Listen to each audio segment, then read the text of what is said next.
So Trump and Melania do the tomahawk chop at the World Series game, the Atlanta Braves mascot, and everybody goes nuts. But there's so many bigger, more important issues. Just look over here at the shiny ball. It's Rob Nelson Live. Hey, I'm Rob Nelson. I used to host a show on Fox, and now I do a digital live stream called That Rob Nelson Live. And my whole mission is to figure out how, in this time of division, we can find common ground. Speech, and they're not allowed to do that anymore. I understand what it's up. They be focused on rebuilding California. Oh, it's so true. Come on. This is where this gets real. He says you're heading. I wouldn't want to be black and driving in a car. Right. Point there, right? Some of what's in this music, you can't sanitize it. All right, everybody, how you doing? Welcome to the show. I'm coming at you, streaming from Puerto Rico, San Juan, in old San Juan. I like to be different places: Florida, LA, San Juan, Tennessee, Wisconsin. I like to bounce around, do the show from different places all the time.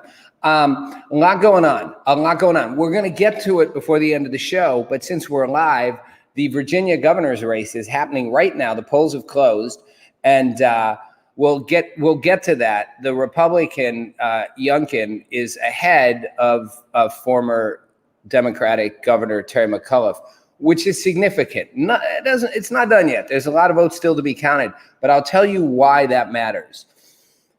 And I'll also tie into why that matters, partly because it matters because we are focusing on the wrong things, and it's going to show up in electoral outcomes.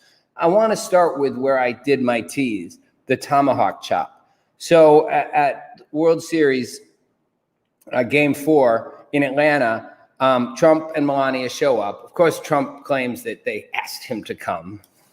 They invited him to come. Major League Baseball's like, we didn't invite him to come. It's fine if he comes. He told us he was coming. We didn't invite him. So classic, obnoxious Trump, right? They asked me to come, and I said yes. Just he wanted to go. You get to go. You're the former president. They're going to let you go. But that's not the point. Trump's ego has always been off the charts, that narcissistic, insane, crazy thing. It's made for media madness. It's made for, like a distortion of how people think about things. It's like, it's like Trump phobia.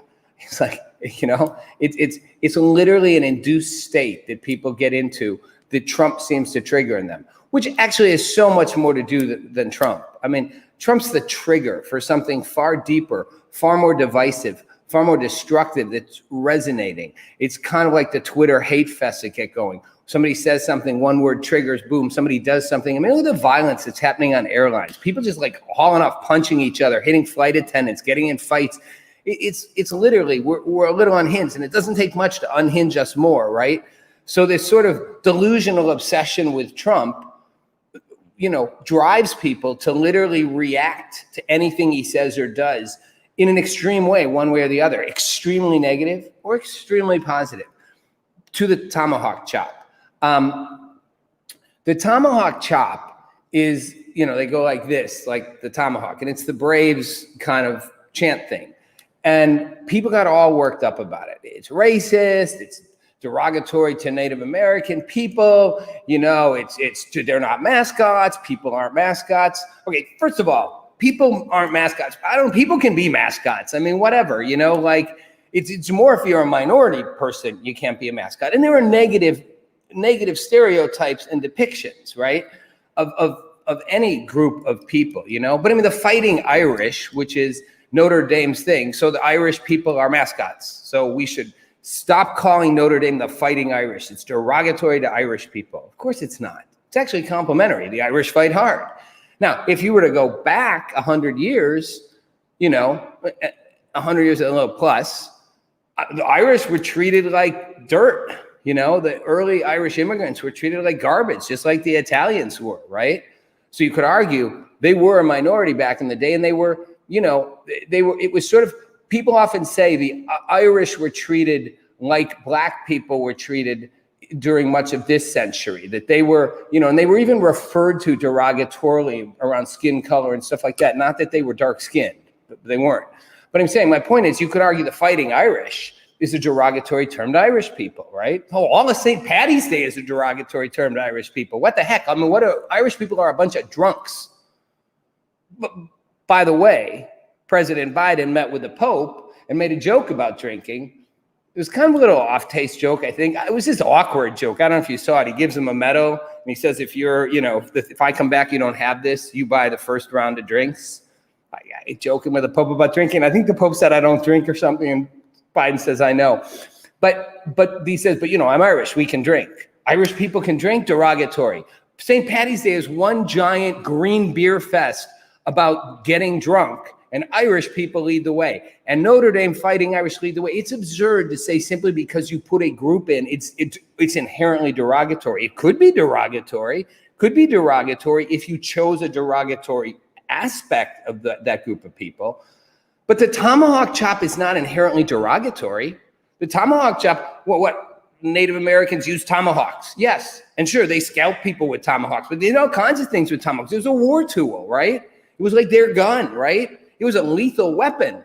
They were good with a tomahawk. They took people out with a tomahawk, right?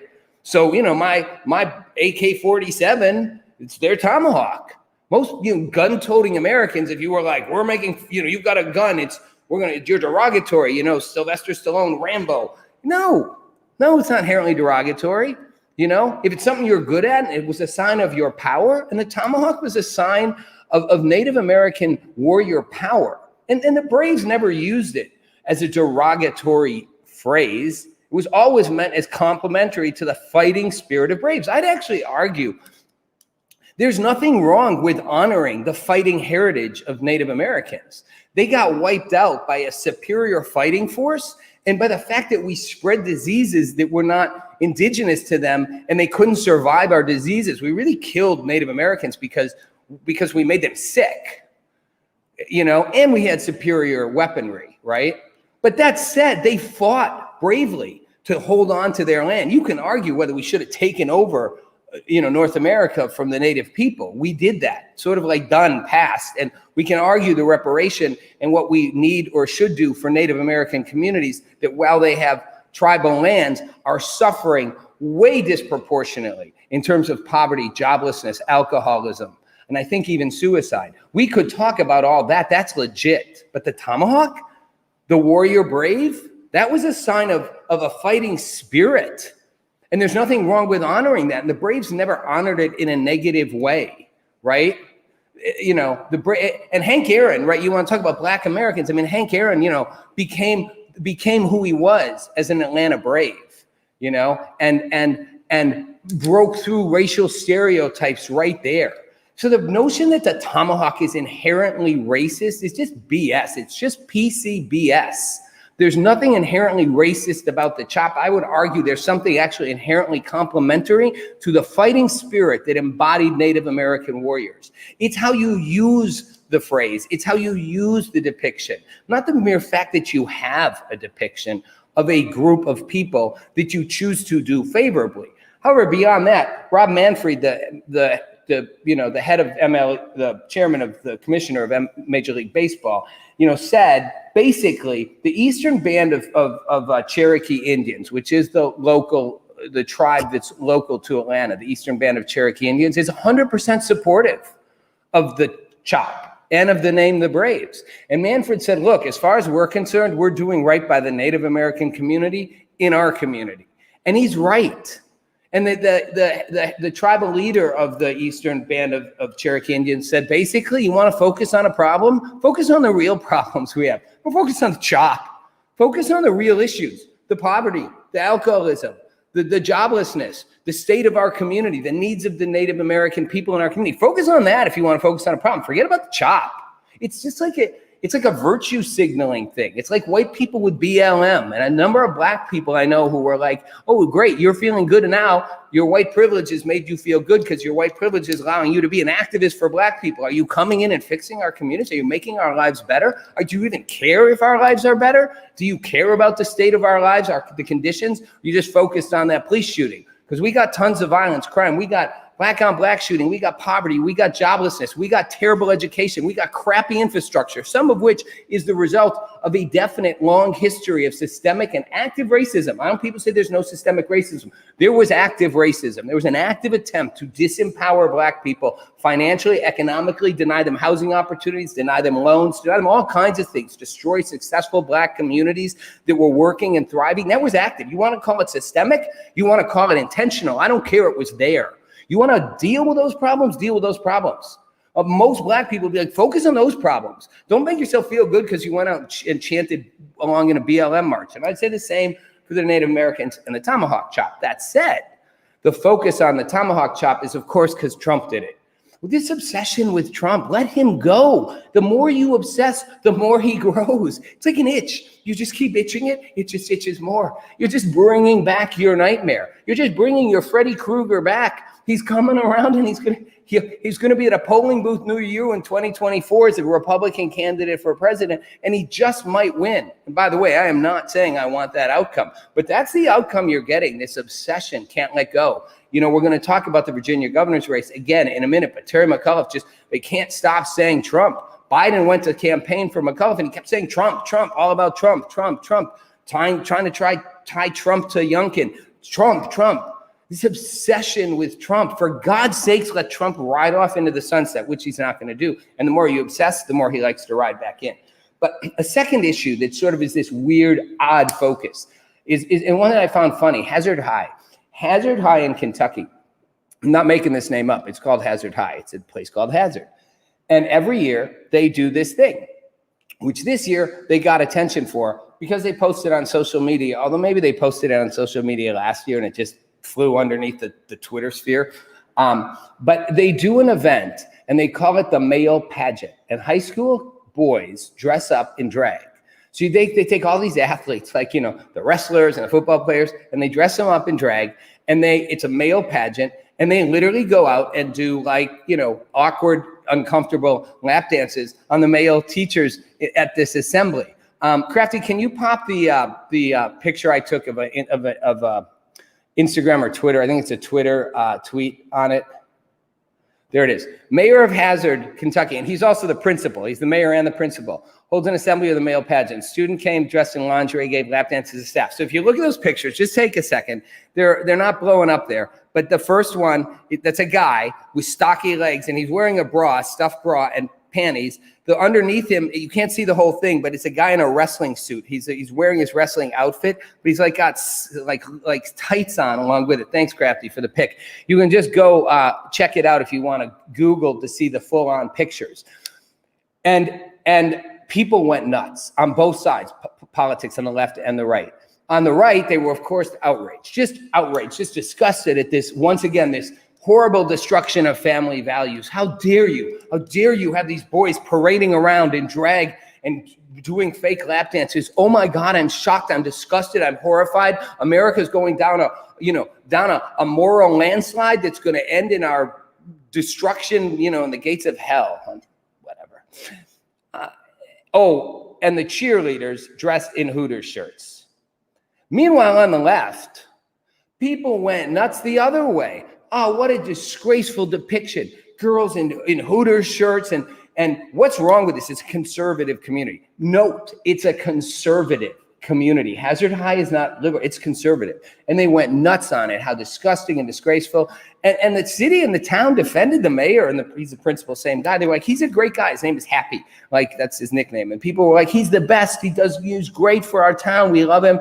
Before they all had to start walking it back and making apologies and the school board's investigating, et cetera, et cetera. My point, first of all, people need to just relax. Just take a break. Like, just calm down. I'll get to that comment in a minute. This is a January 6th comment. Crafty, we'll bring that back up in a minute. We'll bring back up the coup in a minute as soon as I finish Hazard High. My point with this is I get why the right's outraged, because they get outraged by anything they view as morally bankrupt or morally challenging or whatever. And it's time the right just let it go. Like, your moral righteousness, no pun intended, is just enough. Enough with the moral self-righteousness. None of us are so morally high and superior. And if you can't acknowledge that a bunch of kids having fun at a assembly, there's nothing wrong with it. They're teenagers. They're being taught about gender division. They're being taught to question their gender identity at the age of 10, 11. They're coming in being asked to question whether they're boys or girls and have a serious reflection on it. You know, places that focus on critical race theory are asking them to put themselves in the role of oppressors or not oppressors. But by the time they're in high school, and all they already know and see and are exposed to, they're getting sexual harassment courses at the age of 12, 13. You think they're not able to process having a little fun around sex? I mean, now, whatever age you are, if you're over the age of 20, if you're 30, 40, 50, 60, I don't care. Whatever you did in high school, they're doing 10 times more.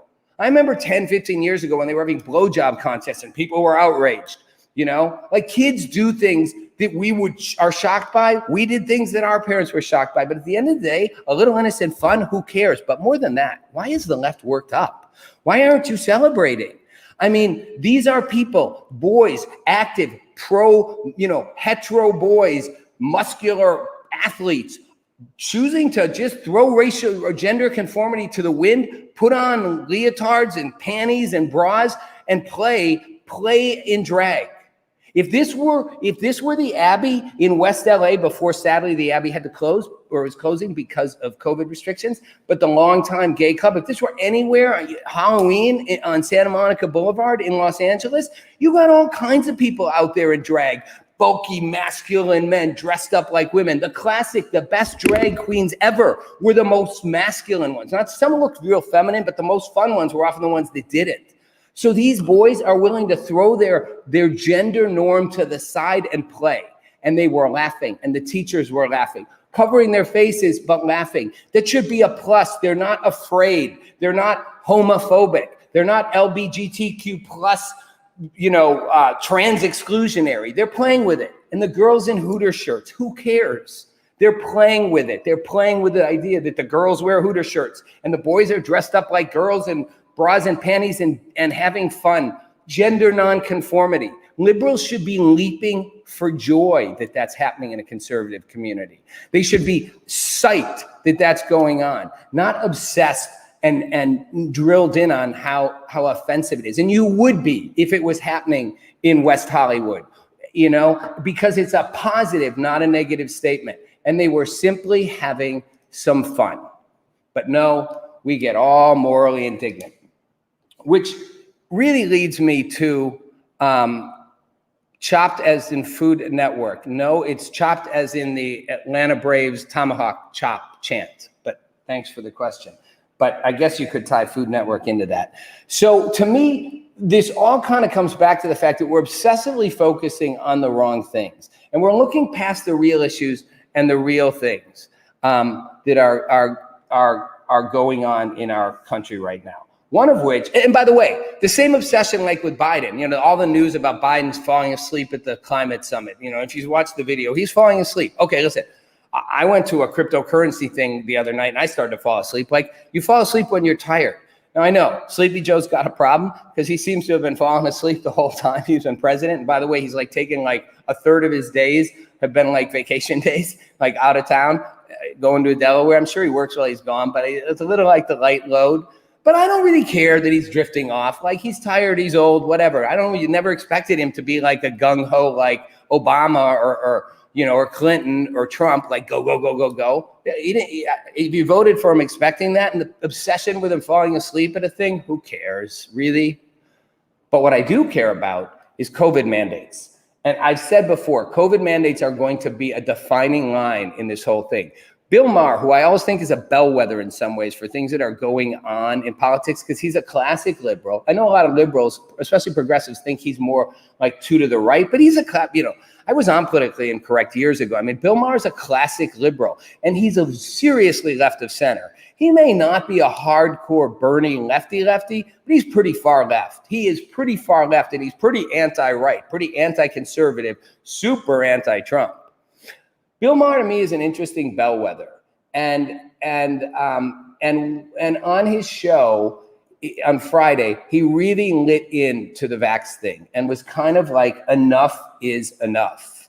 He's like, what is up with us with this obsession? Like, he's like, the pandemic's over, people. Let it go. Move on with your lives. We had our party with the pandemic. Can we now get back to life? Because realistically, look, every single city, Friday, Saturday, Sunday, stadiums are packed. Football games are packed. You know, college stadiums, 100,000 people, NFL stadiums. They're not turning into super spreader events. Our hospitalization rates are low. It's not happening. Like, people are vaccinated, and those who aren't, people have had COVID. Those who aren't, we're moving on. But there's this obsessive hold. And it was in LA last week, and people wearing their masks on the street by themselves with a mask, glaring at you if you don't have a mask on, as if this is giving you some superpower immunity from COVID falling down on your head. It's not necessary. It's not science anymore. And there's so much natural immunity, which Bill Maher pointed out. We're the only country that seems to still resist the notion that natural immunity, having been infected, is, if not the most powerful, an incredibly powerful barrier. It's as powerful as a vaccine to getting COVID.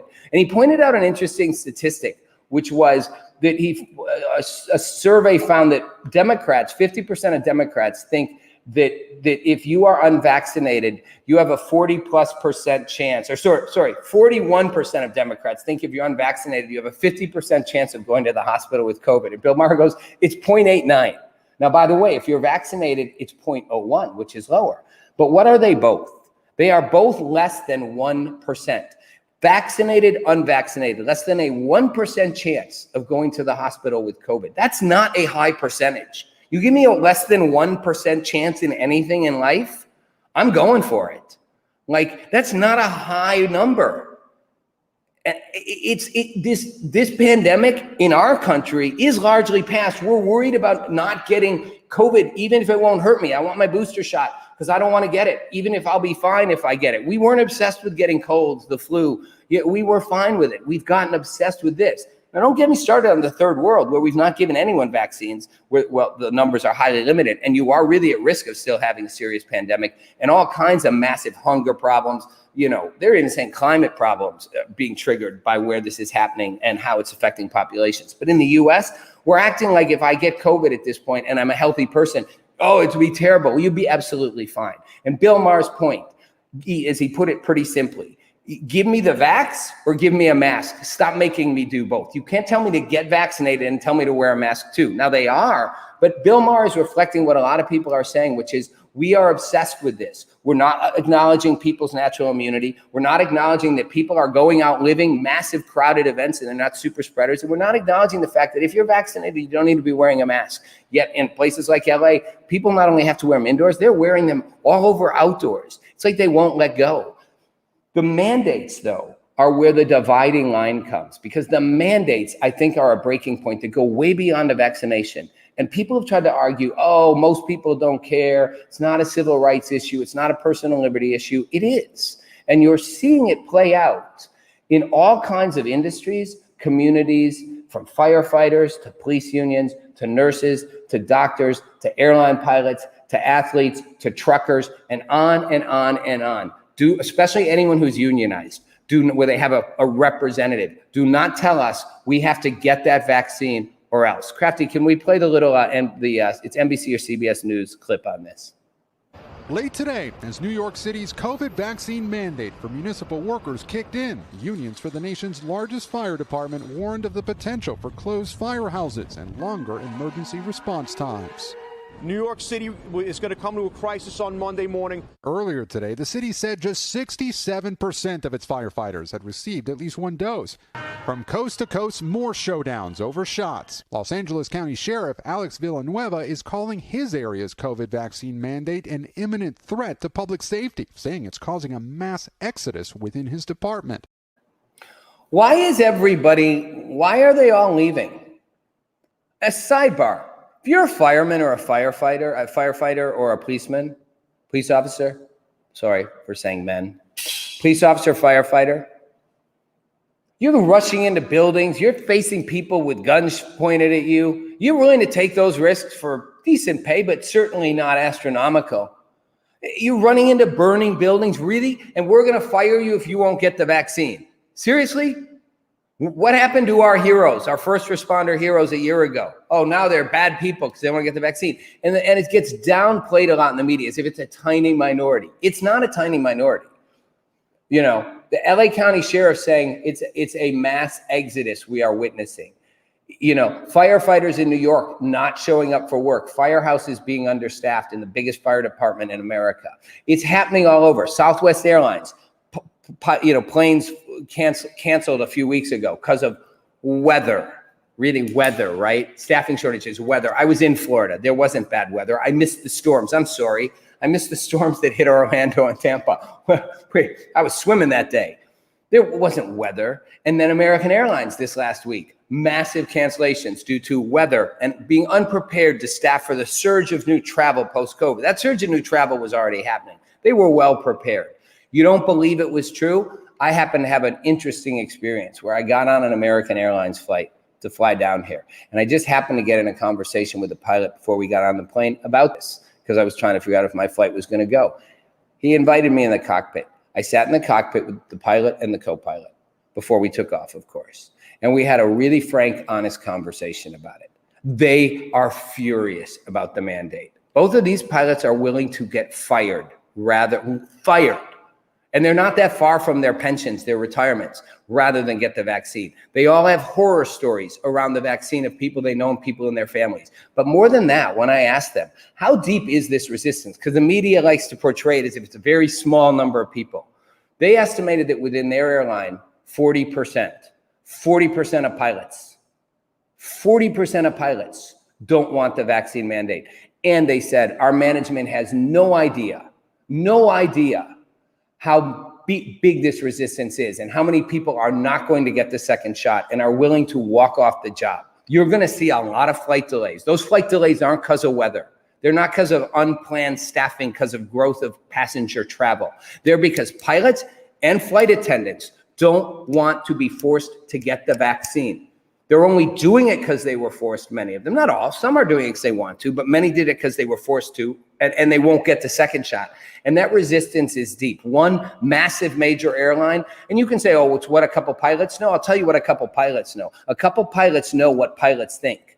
A couple pilots know what you don't know, what I wouldn't know, what the press doesn't know or won't tell you if they do know. Because that pilots union, those pilots, they're talking, they're communicating. They know what each other thinks. They're sharing that information. When someone's saying that number is that high, when pilots are saying that it's like almost 50% of us, look out. And that's why you're going to keep seeing truckers, delivery shortages. You're going to keep seeing nurses and doctors pushing back. You're going to keep seeing firefighters, police, again, any highly unionized organizations, and pilots and athletes. And by the way, pilots are pretty smart,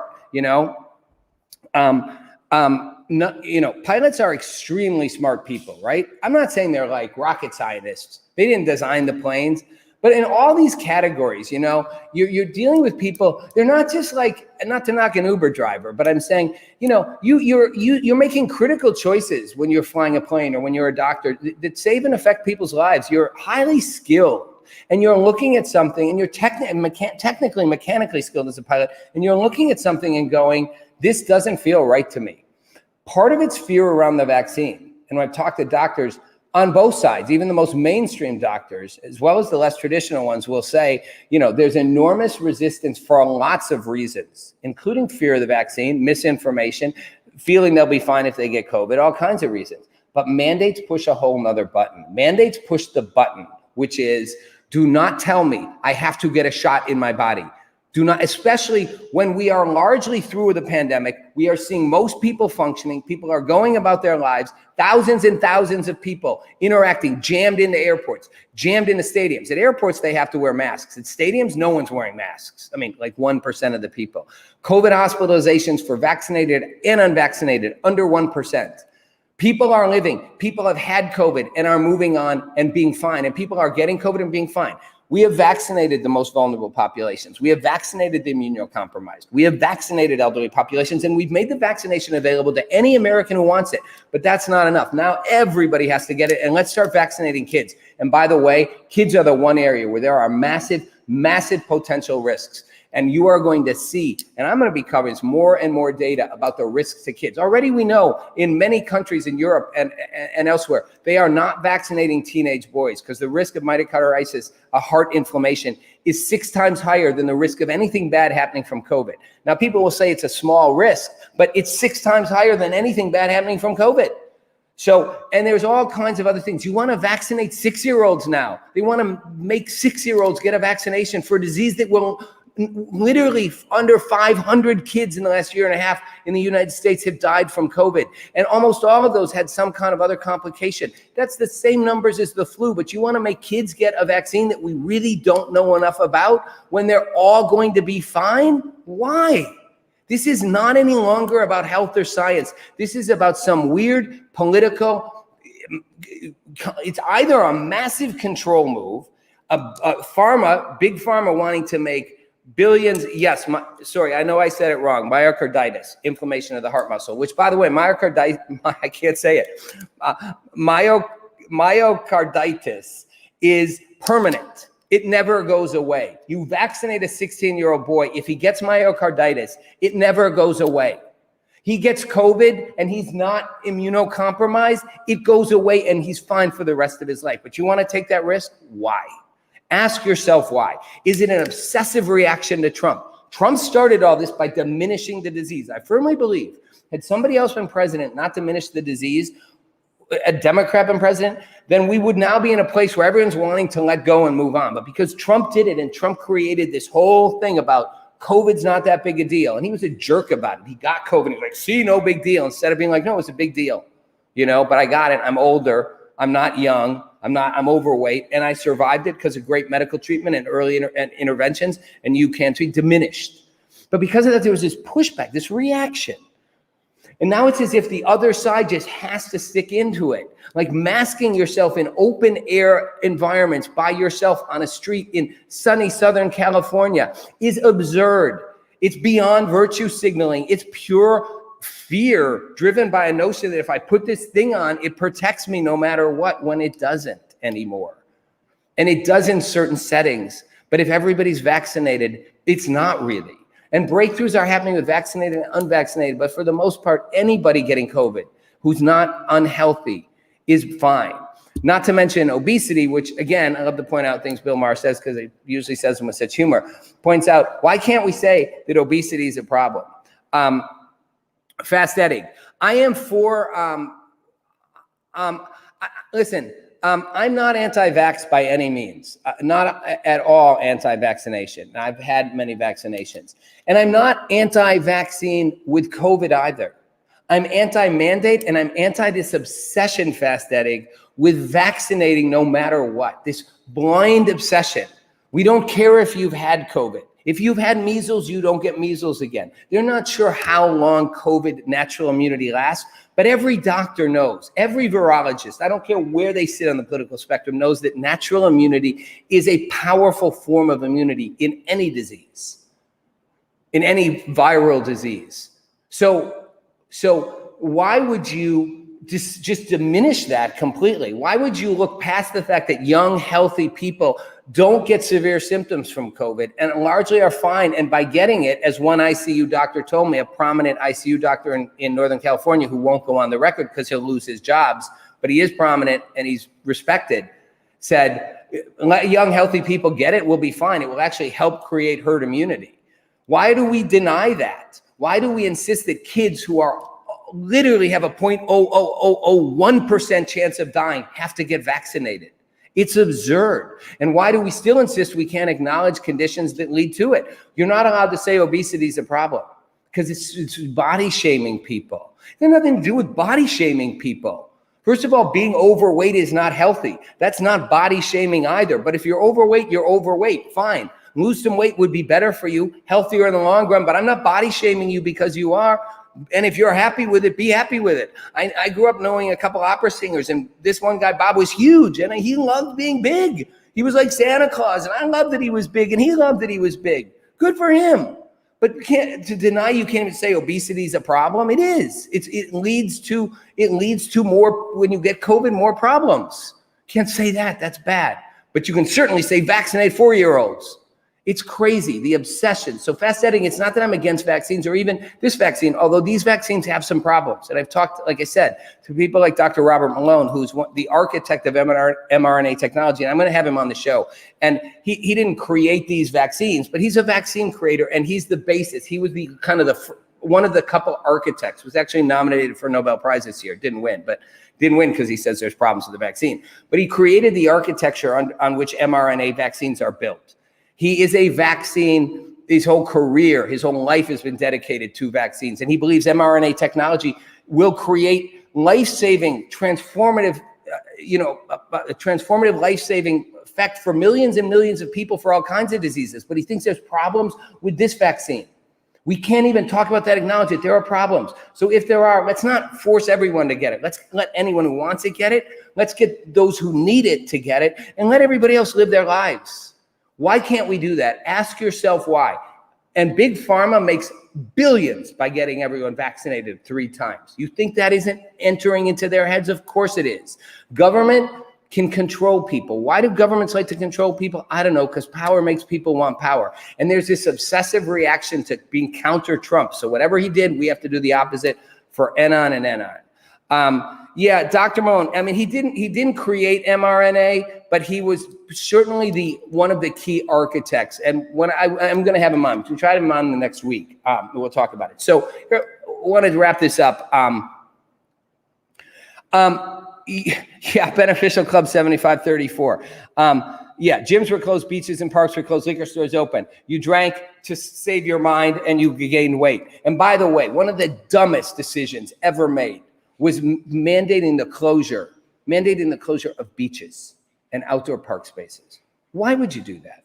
Why would you close beaches and parks? I remember Southern California, vast beaches, sun coming down, no one allowed on them, guards keeping you off. Like, duh, I don't have to be a rocket scientist or a virologist to know, go out in the sun on a beach, probably healthy, vitamin D, sunlight, fresh air, ocean breeze, probably good. Probably not going to give me COVID and probably not going to spread it down the street to someone else, but dumb decision. Yeah, trillions that the pharmaceutical companies make. All right, I'm gonna wrap tonight's show up going back to the election.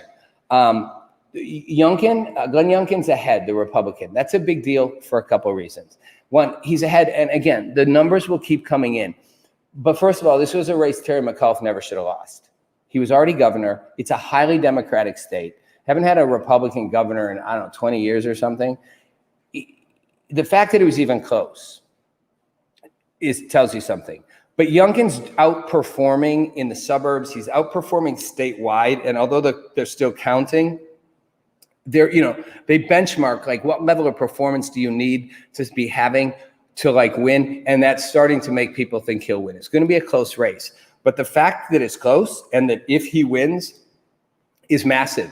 And I don't care what any media on the left will tell you. I think most have acknowledged if Youngkin wins this, it is beyond a wake-up call for the Democratic Party. They are not supposed to lose this race. And Youngkin is running on all kinds of local issues. As much as people want to say he's running on Trump, he's really kept Trump out of the race. Trump never showed up, did a call-in thing last night, but never got near it. And Youngkin's running on local control, on people having control of their lives, parents and school boards. He's running on values issues. He's running on kind of, I want you to be in control of your own life. This is beyond a bellwether for the Democratic Party. If Youngkin wins this, Democrats are already terrified they're going to lose in the midterms. As I've said before, the party in power, the White House, almost always loses seats in the midterm. They have a 3-margin, Democrats 3-margin lead majority in the House and a 0. It's a tie in the Senate. Just Kamala Harris, the vice president, breaks that tie. It's razor-thin margins. They're already going to lose. Republicans, everyone's redistricting because of the census, but Republicans control more state legislatures than Democrats. So each state, run by Democrats or Republicans, their local legislatures, statewide legislatures, will redistrict to give their party more. Republicans control more state houses right now. There's already those 2 advantages. And now if McAuliffe loses, the train's going down. Plus Biden, Mr. Biden, I mean, look, people held Trump accountable and said he was the deal maker, art of the deal. Whenever he couldn't make a deal, everyone would be like, what happened to the master of the deal? What happened to the art of the deal? Can't even get his own party on board.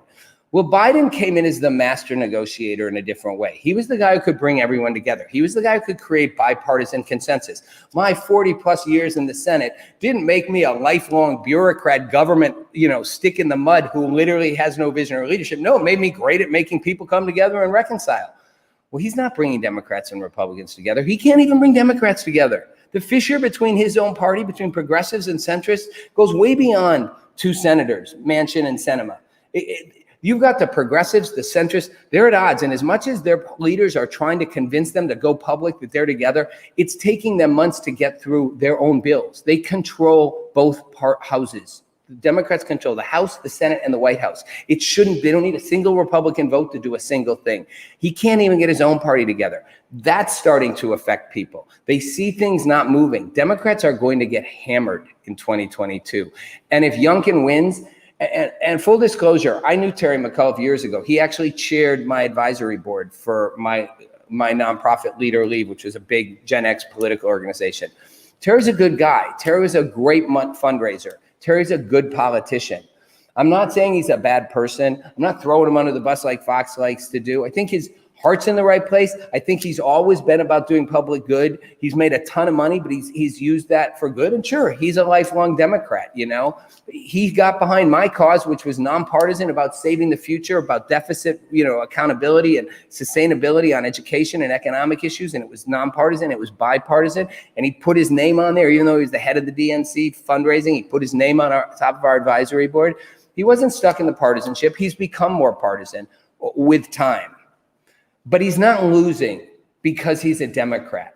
He's losing because in a way he's lost his way. He caved into kind of the ideology that's going on right now. The train to the left. And again, I'm not anti-left. I have leftist friends and I have leftist commentators who come on my show all the time. But the true left is more populist and they're distrustful of the mainstream Democratic Party.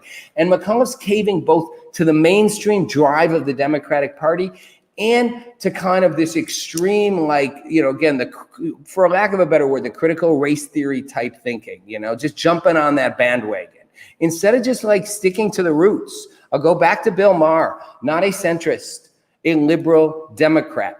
The Democrats who want to win are going to be populists in that mode. The Republicans who want to win are going to be populists in that mode as well. And the independents are going to be as well. The traditional Democrat-Republican Party, in both their various looks and faces, are defunct, deficient, broken, and bankrupt. We need something new. If Youngkin wins, it's not a sign that Trump's winning again. It's a sign that people want something new, and Terry McAuliffe was playing to the old. It's Rob Nelson. Thanks for watching.